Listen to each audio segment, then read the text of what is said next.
Hello friends, आज हमारा जो टॉपिक है 12वीं साइंस आरबीसी हिंदी मीडियम का यूनिट 4 का बायोटेक्नोलॉजी का बहुत ही महत्वपूर्ण टॉपिक है, जिसके बारे में हम चर्चा करेंगे। हमारा टॉपिक है आधुनिक जैव प्रौद्योगिकी की तकनीक। पिछला जो वीडियो था उसमें हमने पढ़ा था कि जैव प्रौद्योगिकी या बायोटेक्नोलॉजी क्या है। बायोटेक्नोलॉजी या जैव प्रौद्योगिकी है वो बायोलॉजी की एक महत्वपूर्ण शाखा है। उस महत्वपूर्ण शाखा के अंदर हम क्या करते हैं, जो प्रकृति के अंदर जो संसाधन है उन संसाधनों का अधिक से अधिक मानव हित में उपयोग करते हैं, जिन्हें जिन्हें मानव के अधिक से अधिक कल्याण के लिए उपयोग में लिया जाता है।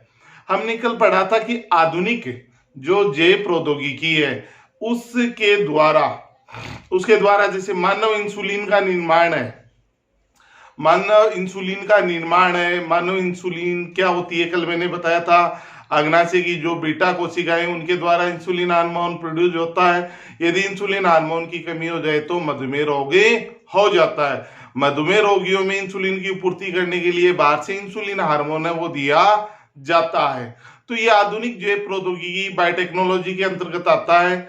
और भी बहुत सारे उदाहरण है आधुनिक जैव प्रौद्योगिकी के, बहुत सारे ऐसे उदाहरण है जैसे मोनोक्लोनल एंटीबॉडी का निर्माण है, वो भी आधुनिक जैव प्रौद्योगिकी के अंतर्गत आता है।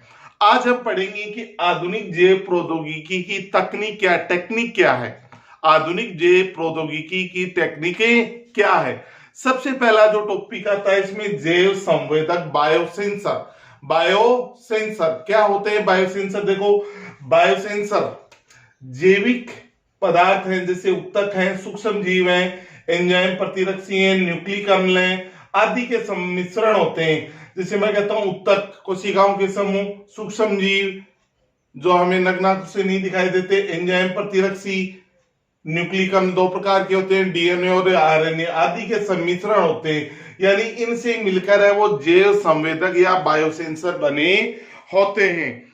अब क्या होता है, जो ट्रांसड्यूसर की सहायता से रासायनिक तथा ग्राण संवेदनाओं को विद्युत संकेतों में बदलने का कार्य करते हैं। ये क्या करते हैं, जो सूचनाएं होती है उनको विद्युत संकेतों में क्या कर देते हैं, कन्वर्ट कर देते हैं। जैसे मान लीजिए इसका एग्जाम्पल आता है इसका पहला एग्जाम्पल है मधुमेह रोगियों में ग्लूकोज स्तर का पता लगाने में इसके रक्त ग्लूकोज जैव संवेदक का उपयोग किया जाता है। ये ग्लूकोज ऑक्सीडेज एंजाइम के द्वारा रक्त ग्लूकोज को तोड़ता है। विद्युत संकेतों की सहायता से रक्त ग्लूकोज के स्तर को ये मापने का कार्य करता है। इसी प्रकार इसका एग्जाम्पल नंबर 2 आता है। 2 है मृदा में पेप्टिसाइड व नदी के जल में प्रदूषकों का पता लगाने में। तीसरा है जैव आतंकवाद के अंतर्गत वायुजनित जीवाणुओं के सुदूर संवेदन में। और चौथा आता है रोग कारकों की पहचान करने में। एग्जाम्पल है फ्लोरोसेंट ग्लूकोज जैव संवेदक, डीएनए बायोसेंसर, ओजोन बायोसेंसर, सूक्ष्मजीव बायोसेंसर, कैंसर कोशिका जैव संवेदक हैं, ये उपयोग में लिए जाते हैं, जैसे नैनो संवेदक हैं। यानी कहने का मतलब क्या होता है, जो बायोसेंसर है उनका उपयोग है वो विभिन्न कार्यों में किया जाता है। यानी ये क्या करते हैं, हमारे जो रक्त में ग्लूकोज के स्तर को मापने में कार्य करते हैं, नदी का जो जल है उसमें अशुद्धि मापने में कार्य करते हैं ये जैव संवेदक। ठीक है, ये पहला टॉपिक था। दूसरा टॉपिक आता है जैविक चिप्स, बायोचिप्स क्या होते हैं। देखो, एक ठोस सतह पर सूक्ष्म डीएनए अणुओं के संग्रह को जैविक चिप्स कहते हैं। एक ठोस सतह पर सूक्ष्म डीएनए अणुओं के समूह को क्या कहते हैं, जैविक चिप्स है वो कहा जाता है। कार्य क्या होता है, एक साथ एक ही समय में अनेक जीनों की अभिव्यक्ति के स्तरों का मापन करना। जैसे हमें पता है मानव में जीनों की संख्या लगभग 30,000 पाई जाती है।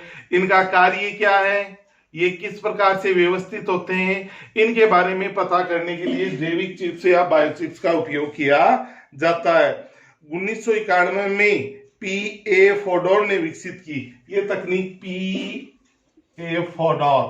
पी.ए. फोडोर ने ये तकनीक है वो क्या की थी, विकसित की थी। इसमें ठोस सतह के रूप में प्लास्टिक, सोडा ग्लास और SI क्वार्टज का उपयोग किया जाता है। एक दूसरा टॉपिक है जीन चिप्स। जीन चिप्स क्या होते हैं?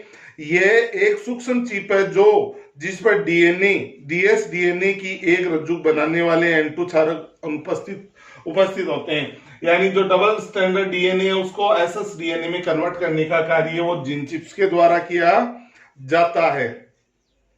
इसके बाद में हम पढ़ेंगे बायोफिल्म।